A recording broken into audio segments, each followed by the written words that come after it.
Lockdown की वजह से पिछले काफी अरसे से सब कुछ बंद है। सब लोग अपने अपने घरों में कैद हैं। ज्यादातर लोगों के दिलों में एक डर बैठा हुआ है कि अब आगे जीवन कैसे चलेगा, कमाई होगी या नहीं होगी, घर के खर्चे कैसे चलेंगे, बच्चों की स्कूल की फीस,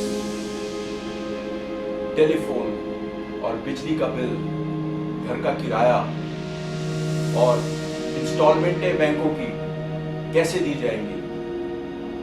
वाकई परिस्थितियां काफी तनावपूर्ण हैं। दोस्तों, आपने एक कहावत जो बहुत पुरानी है वो तो जरूर सुनी होगी कि जो डर गया सो मर गया। और आजकल एक और कहावत बड़ी प्रचलित है और उसमें कहते हैं कि डर के आगे जीत है। दोस्तों, इन दोनों कहावतों पर आधारित मैं आपको एक बहुत ही सनसनीखेज कहानी सुनाने वाला हूं, जिससे आपको दिल तो दहल ही जाएगा, साथ ही साथ में आपको प्रेरणा भी मिलेगी। और ये कहानी है चील की कहानी। जी हां, सही सुना आपने, चील की। दोस्तों, चील जो है ना, अगर चाहे तो लगभग 70 वर्ष तक जी सकती है, परंतु जब चील 30 वर्ष की होती है तो उसके जो पंख हैं वो बहुत भारी हो जाते हैं और शरीर के साथ में चिपकने लगते हैं। साथ ही साथ उसके जो पंजे हैं वो कमजोर हो जाते हैं और शिकार पकड़ नहीं सकते। और इसके अलावा चील की जो चोंच होती है, तीखी चोंच, वो मुड़ने लगती है। तो चील जो है ना, बड़ी ही दुविधा में फंस जाती है कि शिकार पकड़ नहीं पाएगी, उड़ नहीं सकती है, और अगर पकड़ भी लिया गलती से तो वो खा नहीं पाएगी। तो अब चील के पास सिर्फ 2 रास्ते बचे हैं। या तो हालातों से डर के, घबराकर, हार मानकर मर जाए, या फिर एक दूसरा रास्ता है जिसमें उसको बहुत कष्ट होगा, लेकिन वो हो सकता है कि दोबारा कुछ कर पाए।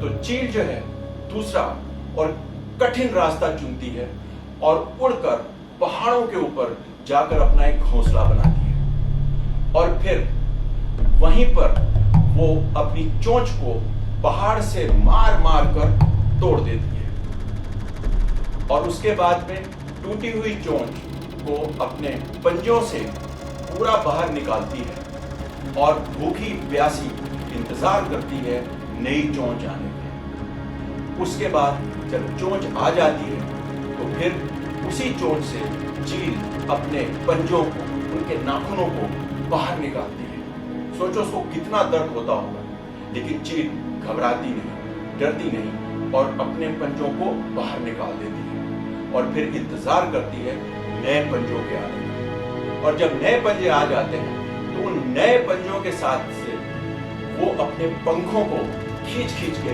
बाहर निकालती है और इंतजार करती है नए पंखों के आने का। और इस पूरी प्रक्रिया में, दुख भरी प्रक्रिया में, चील को 5 महीने यानी कि 150 दिन लगभग लग जाते हैं और उसके बाद चील फिर से उड़ान भरती है और आन बान और शान से 30 वर्ष और जीती। दोस्तों, ये कहानी मैंने अपनी वर्कशॉप्स में तिहाड़ जेल में बहुत बारी कैदियों को सुनाई और यकीन मानिए, जब वो ये कहानी सुनते थे तो उनके अंदर एक नया जोश, एक नया जज्बा पैदा होता था और वो प्रण लेते थे कि वो अपने जीवन को सही रास्ते पर लेकर आएंगे। और वो बहुत खुशी की बात है ये मेरे लिए कि वो उसमें कामयाब भी होते थे। दोस्तों, जब एक चील और कैदी विपरीत परिस्थितियों में ये कहानी सुनकर अपने अंदर परिवर्तन ला सकते हैं और अपने जीवन को सार्थक बना सकते हैं, तो आप और हम क्यों नहीं कर सकते? और हमारी परिस्थितियां तो उतनी खराब भी नहीं है। इसके अलावा दोस्तों, मैं आपको चील की एक और बहुत रोचक बात बताना चाहता हूं, जिसे सुन के आपको बहुत ज्यादा इंस्पिरेशन मिलेगी। जब भी तूफान आते हैं, बिजली कड़कती है, बारिश होती है जोर से, तो ज्यादातर पक्षी, जानवर और इवन हम लोग भी अंदर छुप जाते हैं। कोई पेड़ों के पीछे छुपता है, कोई घरों में छुपता है, कोई बिल में जाके छुप जाता है। लेकिन चील जो है ना, वो ना छुपती है तूफान के आने के टाइम, ना डरती है, ना घबराती है, बल्कि वो तूफान को ही अपना पंख बनाकर तूफान से ऊपर चली जाती है और जीत हासिल करती है। क्या कमाल की बात है ना। तो दोस्तों, चील हमें एक बहुत कमाल की बात सिखाती है कि जब भी जीवन में तूफान आए तो हमें डरना नहीं चाहिए, घबराना नहीं चाहिए, छुपना नहीं चाहिए, बल्कि हमें उस तूफान को एक अपॉर्चुनिटी समझना चाहिए और संघर्ष से कभी घबराना नहीं चाहिए।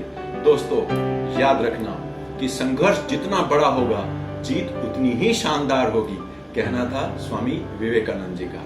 May God bless you all and give you the strength and wisdom to fight it out and become victorious in these trying times.